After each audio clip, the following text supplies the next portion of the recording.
Comet The Colt of Steel, Chapter 8, Part 2.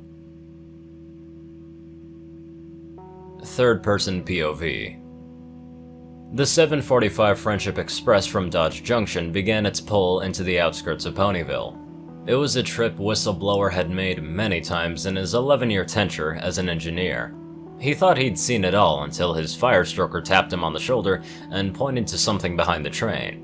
Poking his head out to the side window, Whistleblower was stunned to see a young white colt racing alongside the train. His eyes went wide with shock as the boy seemed to be rapidly catching up with the train's speed, passing the caboose and the passenger cars rapidly. Suhoof Sue sighed and looked longingly out the window. It had been a long, boring trip from the little filly from Dodge Junction, most of it spent sleeping on her mother's lap. Suddenly, out of the corner of her eye, she spotted an earth pony about her age racing alongside the train. "Whoa," she whispered in astonishment as he caught up to the window she was sitting at.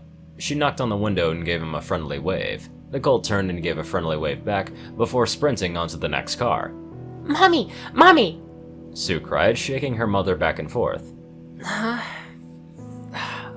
What is it, Sue?" Her mother asked, rubbing the sleep from her eyes. "I just saw Colt outside running faster than the train," she said, her face beaming with excitement. "What's going on?"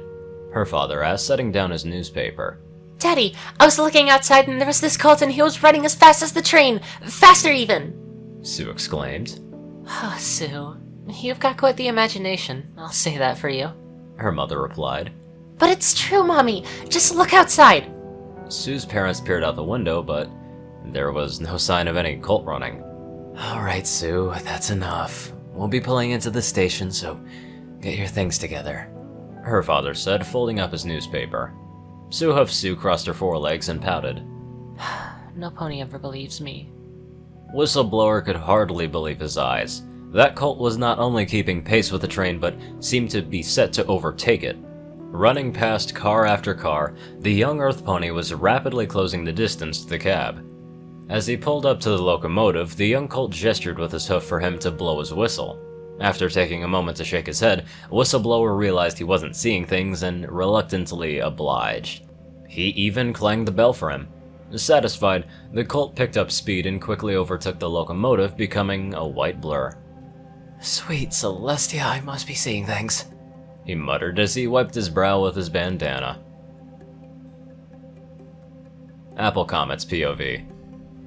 Okay, so maybe I did a little bit of showing off after I said I'll be using my powers responsibly, but I made sure not to hurt any pony and I was running late for school, so I sort of had a valid excuse, and I was sure the only ponies who'd seen me were the engineer and that little filly with the pigtails.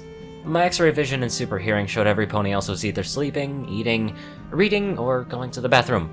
Hopefully they'd pass it off as a figment of their imagination or something. By the time I got to the school, the cart wasn't even at the front gate. As expected, I'd beaten it by a country mile, and I decided to hang out behind a tree and wait for it to catch up, while I thought up an excuse of how I got to school on time after missing the cart. Soon enough, I had it figured out. I would wait out here until after class started, just long enough that no one would notice how fast I got here, then knock on the door and explain that I had to trot to school. I could still participate thanks to my super hearing and X-ray vision, hopefully without any skeletons this time, so technically I wouldn't be cutting class. Superpowers, they might take some serious getting used to, but they've got some benefits you can't beat. Sure enough, within a few minutes, the school cart pulled up and the kids got off. The door swung open and Miss Cheerlee stepped out to greet them. "Good morning, students. I hope every pony is ready to learn today because we have lots of topics to cover." One by the students filed through the door, all except for my sister, who trotted over to Miss Cheerlee. "Miss Cheerlee." "Yes, Applebloom?"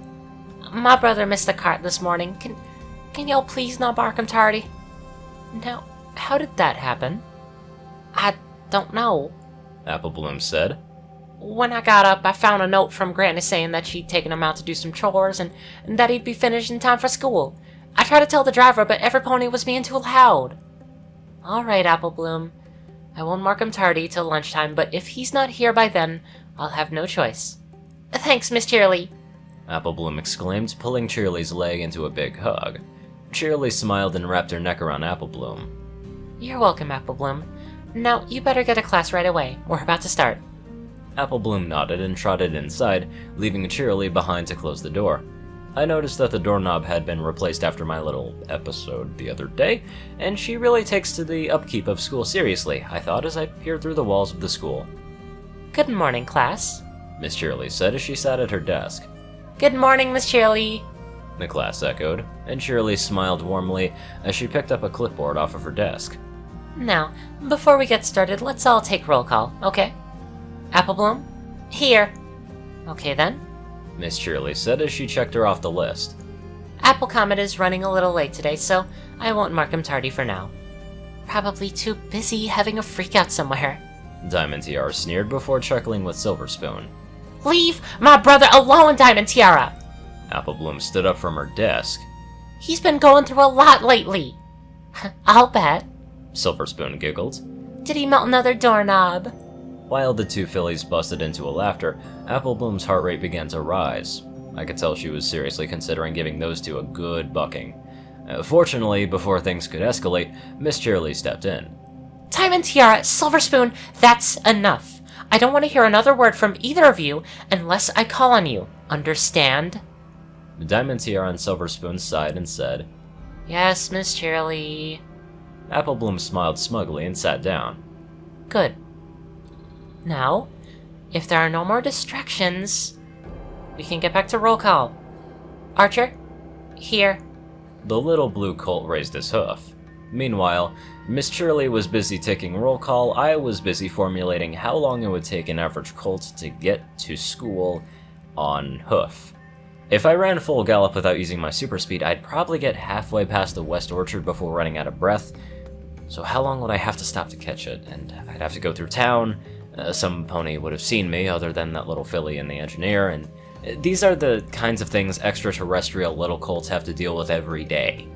I guess that would teach me not to really race speeding trains on the way to school without thinking up an alibi first. To save time, I'm just gonna skip all that and cut ahead to when I decide to arrive late. I knocked gently onto the door of the schoolhouse, making sure not to dent the wood or knock it off its hinges. Coming! Miss Cheerily sang from behind the door. She opened it. Why, goodness, Apple Comet! Good morning, Miss Cheerily. I panted, acting like I was out of breath.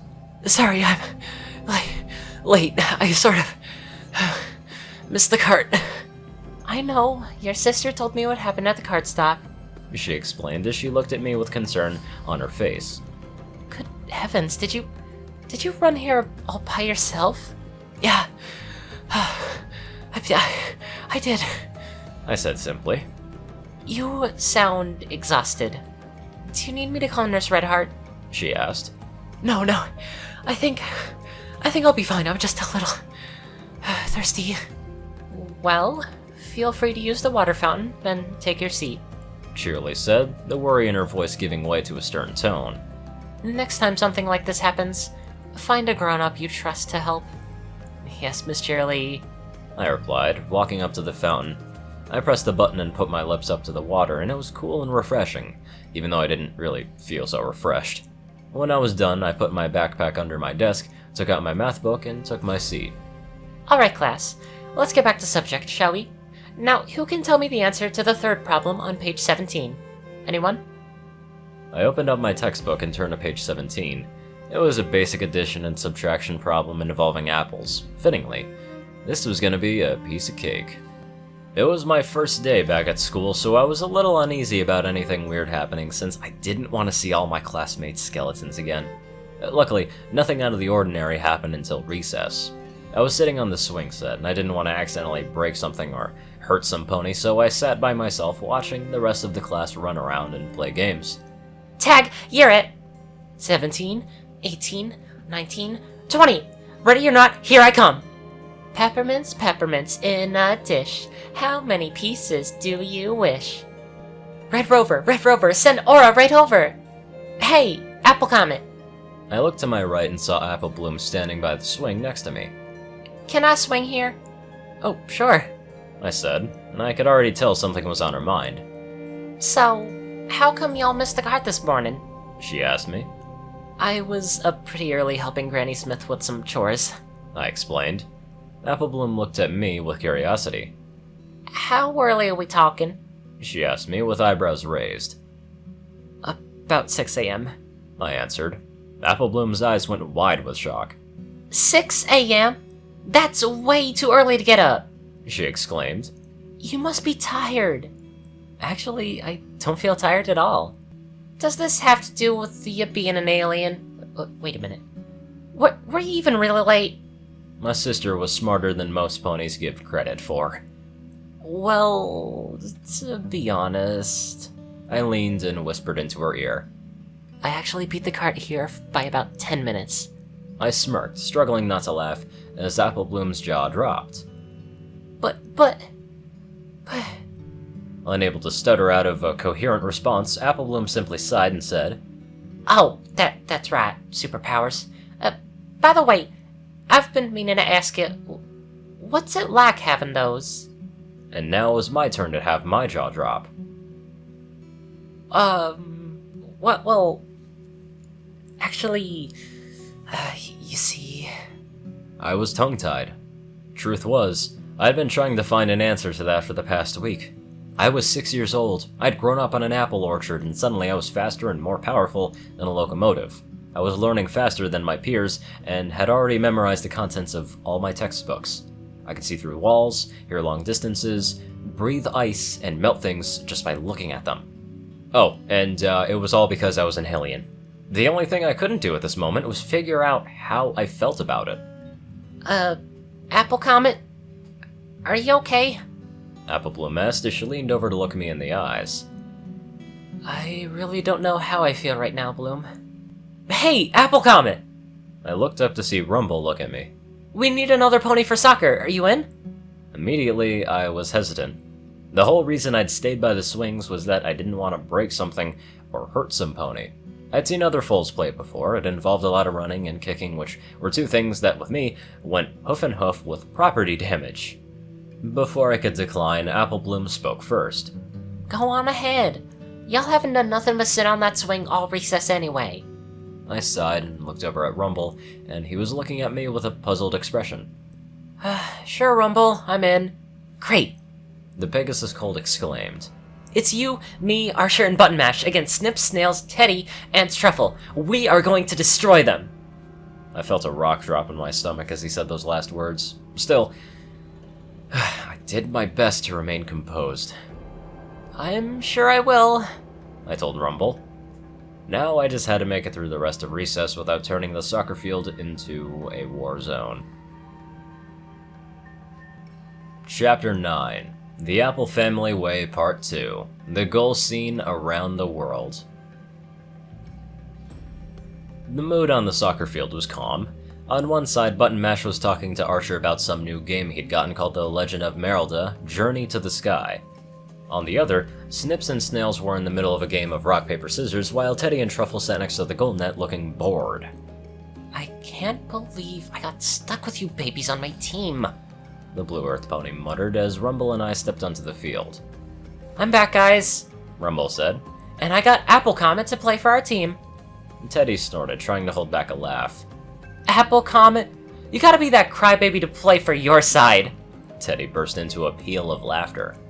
Wow, you losers must be really desperate. He turned his attention and walked over to me, a Cheshire grin crossing his face. You scared, little baby? He said, looking me in the eyes. I promise I'll try my best not to kick the big, bad ball too hard in your face. I imagined myself kicking the ball with such force that it collided with Teddy's head with a sickening smack. I saw his eyes rolling back in his head as the ball catapulted him headfirst into the schoolhouse wall. I swallowed hard. Oh, are you gonna cry again, crybaby? He teased, thinking his cheap taunts were getting to me. He didn't know how bad he was asking for it. Alright, lay off, Teddy, Rumble shouted. Did you come here to play or not? Alright, you wanna play? We'll play, he said, still cocky as ever as he walked back over to his team. Don't listen to him, Rumble said to me, placing his hoof on my shoulder. Between us, Teddy may be acting all big and scary, but I heard he still sleeps with a nightlight. Come on, let's cream these guys. I took a deep breath and put on my best game face. Yeah, let's do it. I wish I was as confident as I sounded. I was sure we were going to win, I just wasn't sure we were going to do it without me accidentally smearing that loudmouth against the wall. The game got off to a pretty good start. Thanks to my increased awareness, it felt like everything was moving in slow motion. I felt like taking a trot rather than playing a team sport. Teddy gained possession of the ball early, and with Snips and Snails in the midfield, made a drive for our goal. At this speed, I could have easily intercepted him, but I wanted to get through this game without using my power, so I simply matched their pace. Luckily, Snips and Snails didn't make for the best midfielders, making it easy for Button Mash and Rumble to get around them and close in on Teddy. Snips, Snails, what are you morons doing? He shouted. Get over here and watch my back! Snails quickly caught up to Rumble and tried to pass him, but Rumble wasn't giving him an opening. Snips tried to pass Button Mash, and neither of those two were in particularly great shape judging from their heart rate. I quickly closed in next to Snips to stop him from blocking Button Mash. Hey, get out of my way! The green unicorn complained as Button was able to catch up to Teddy. Meanwhile, Rumble had managed to outflank Snails and was closing in on Teddy. Unfortunately, before he could intercept the ball, Teddy kicked it straight at Archer's head. My instincts kicking in, I charged headlong, ignoring the ball, and tackled Archer to the ground, moments before it struck him, leaving Teddy's team with the first goal of the game. Nice moves, loser! You just gave us a free goal! Teddy laughed heartily as I picked up Archer off the ground. Are you okay? I asked him. Yeah, I'm fine, he said, brushing the grass out of his coat. I just sort of froze up back there. If you hadn't pushed me out the way when you did... Hey, we're teammates. I gotta watch each other's back, I said with a gentle pat on the back. Now, let's get out there and show these guys what we're made out of. Archer looked at me sternly and nodded. The game got back underway with Rumble gaining possession of the ball. Teddy's team moved quickly to stop us from advancing, but Snips and Snails weren't any better at defense than they were on the midfield. As for Truffle, he wasn't exactly made goalie for being fast on his hooves. We scored 3 goals in the span of just a few minutes, and Teddy... he was not happy. What is wrong with you guys? He shouted at his teammates. You're just stumbling around out there like you have 2 left front hooves! Sorry, Teddy, Snell said sheepishly. We're trying our best out there. Yeah, Snips added. It's not our fault. Apple Comet just keeps getting in the way. Well, try harder, you idiots! Teddy berated. They're ahead of us by 2 goals. Do you want to lose to those babies? Snips and Snail shook their heads. That's what I thought. And as for you, he said, turning his frustration onto Truffle. The next time you see the ball coming, I expect you to block it with something other than your fat flank. Understand? Truffle didn't say a word, only sniffling and nodding his head. Good. Now all of you, get out there and beat those wimps! The game was quickly beginning to attract an audience. Other children stopped what they were doing and began to walk towards the field to see the match. I could tell Teddy's team was taking this game a little too seriously for a simple playground match. They were putting in more effort than they had before, but not enough to make a difference against my brain's processing speed. I could tell every move they would make before they made it. Still, I held back, only kicking the ball with gentle taps and giving myself a wide berth from others. Teddy's team rebounded with an interception by Teddy from Button Mash, followed by another goal shot at Archer's head that he thankfully managed to dodge this time. Timeout! Timeout! Rumble called out, and the team's captain trotted up to the center spot. What are you babies crying about now? Teddy sneered. Come to forfeit. You tried to hit Archer again! Rumble shouted at him. I did not, Teddy said. It's not my fault your goalie can't block. I saw you, Rumble said. You're aiming right at him! I was not! Teddy argued, getting into Rumble's face. It was an accident! The two of them were muzzle to muzzle, looking at each other like 2 timberwolves fighting over a kill. Right then, I decided to step in before a fight broke out. Okay, every pony, just calm down, I said, stepping in between to push them apart. There's no need to start a fight. Apple Comet, what are you talking about? Rumble said. He was aiming right for Archer. I saw it. I saw it, Rumble, I said. He says it was an accident. Yeah, well, it was, Teddy interjected, and I could see his heart beating faster, his pulse speeding up. His voice sounded hesitant, and Teddy might have been a convincing playground bully, but his lying skills left something to be desired. And you're gonna take his side? Rumble said. No, I'm not, I argued, turning my gaze over to Teddy. I'm just saying that if it was really an accident like Teddy says, it was, and he should make sure it doesn't happen again. I'd been nose to nose with a Timberwolf King. Some big kid on the playground was not gonna scare me. If he tried something like that again, I'd show him what he was messing with. I'd stop myself there. The image of Teddy broken and beaten, sobbing on the ground, passing through my head. In his eyes, I saw myself standing over him, hooves raised, a satisfied grin on my face. That was not me. I was raised better than that. Come on, Rumble. We've got a game to finish, I said, ushering him back to the starting line. It was 3-2, with our team leading. The ball was ours. Rumble made a gallop for the goal with button mash and myself following alongside. It was looking good until Teddy closed in on Rumble, blocking him from the goal with snips and snails coming at him from both sides. It wasn't looking good in a matter of seconds from my perspective. At least Teddy's team would have the ball and could make a drive for our goal to tie the game. Suddenly, Rumble turned to face me. Apple Comet, heads up! He cried as he kicked the ball towards me. This was it. It was all on me to score the goal. In slow motion, I could see Teddy breaking away from Rumble to pursue the ball. My eyes turned to their goalie. Truffle was standing on his hind legs, his forelegs held up to block any shots. He didn't realize that he left an opening to the left side of Trottingham. All it needed was a gentle tap. I dashed for the ball. My hind legs swung back carefully and... Go, Apple Comet! Then I kicked it. My sister's cheer threw off my concentration for just a fraction of a second, but that fraction was all I needed to kick the ball with enough force to send it flying off into the distance, to the shock and undying memory of my classmates. Third-person POV. The stands were packed in the Cloudsdale Coliseum for the big soccer match between the home team, Cloudsdale Cloudbuckers, and the visiting Las Pegasus Pioneers. In the stands, a young Saiyan filly of about 10 years old sat on her father's shoulders.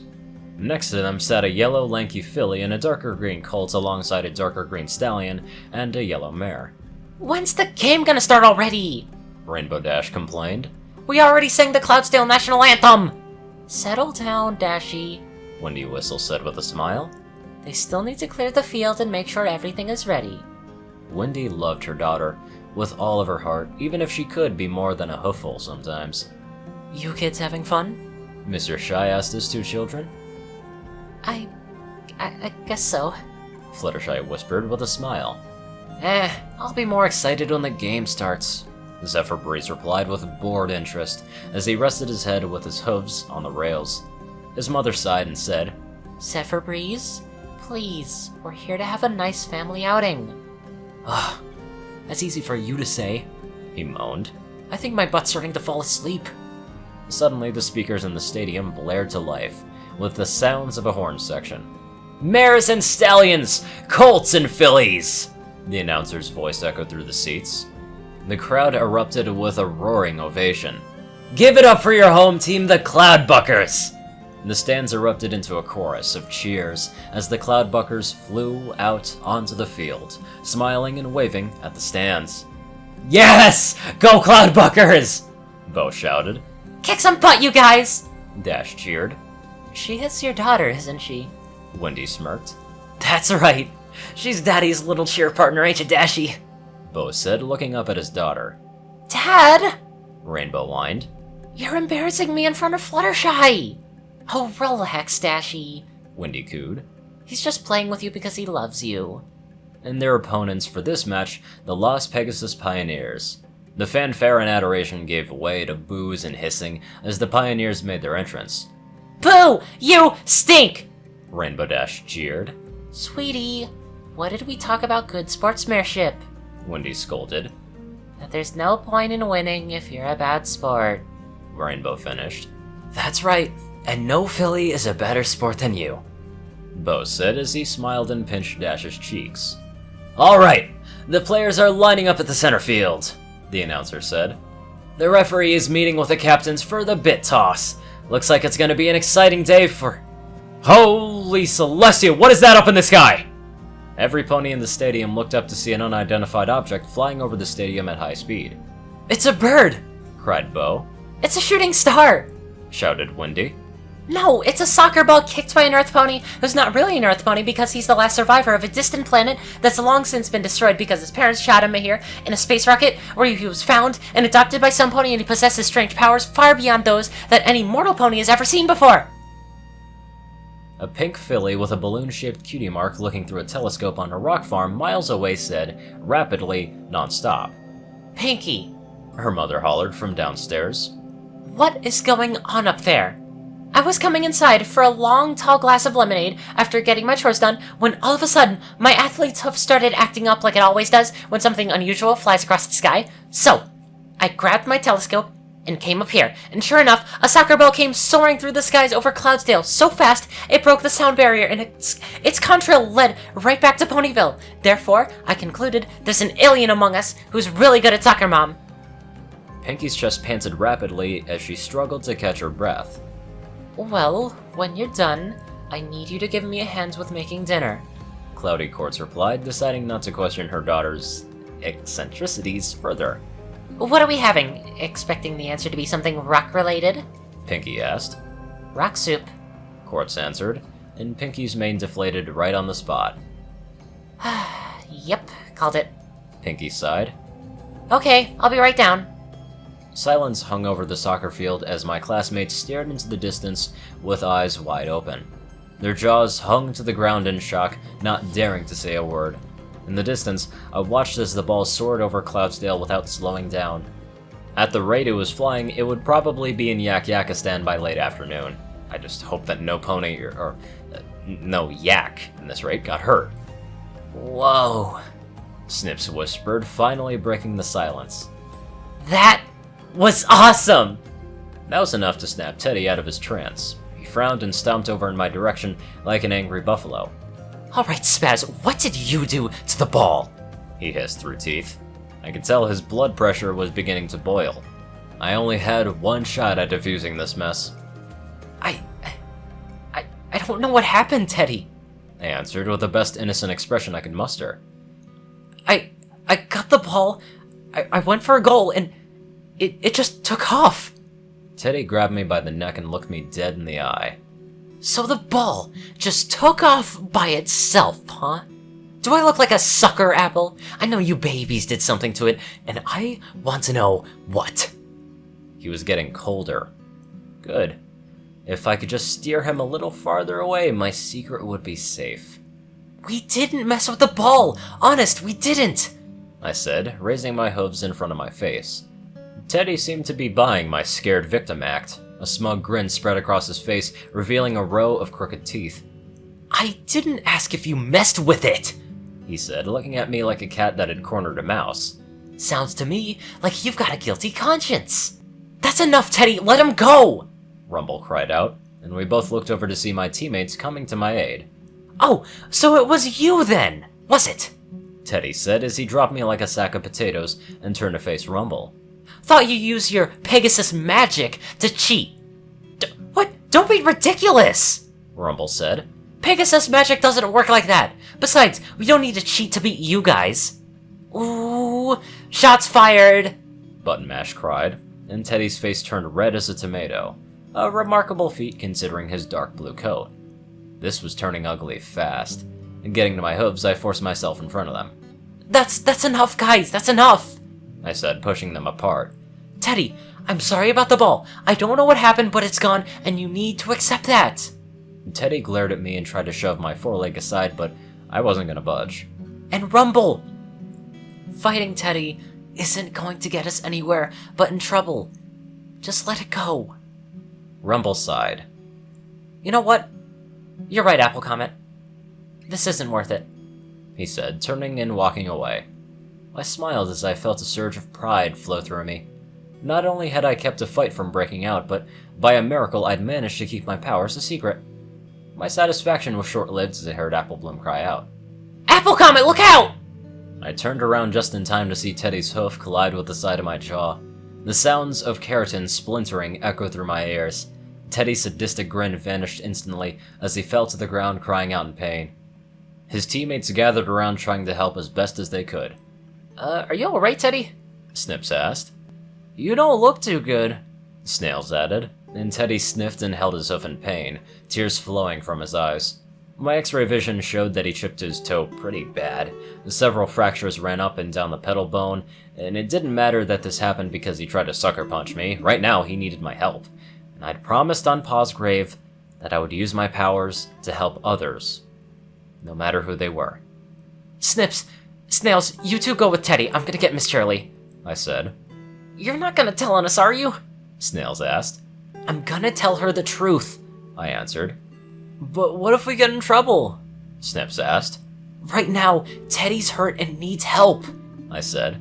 That's more important than any trouble any of us can get into right now. I turned and trotted off towards the front door.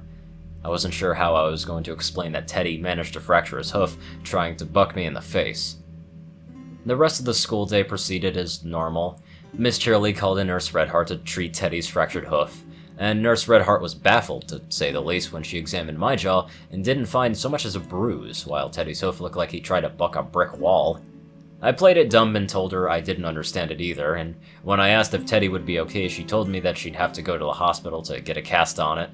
She said I was okay to go back to class, but advised me to have Granny Smith schedule an appointment to have my jaw x-rayed. She never would have guessed that I could x-ray myself in the mirror when I got home. After Teddy's parents were called, Teddy was loaded onto the ambulance wagon and taken to the hospital, and our class got back on track after 2 reprimands from Miss Shirley for talking about the fight. After school was let out, I rode the cart home this time. Outrunning speeding trains may be fun, but it wasn't worth being constantly tardy. The only downside was that my fight with Teddy was all the other kids were talking about. Way to stick it to Teddy, Apple Comet, Button Mash said. Yeah, you really showed him. Cotton Cloudy said. I always knew that he was a big crybaby, Namby Pamby said. How'd you do it?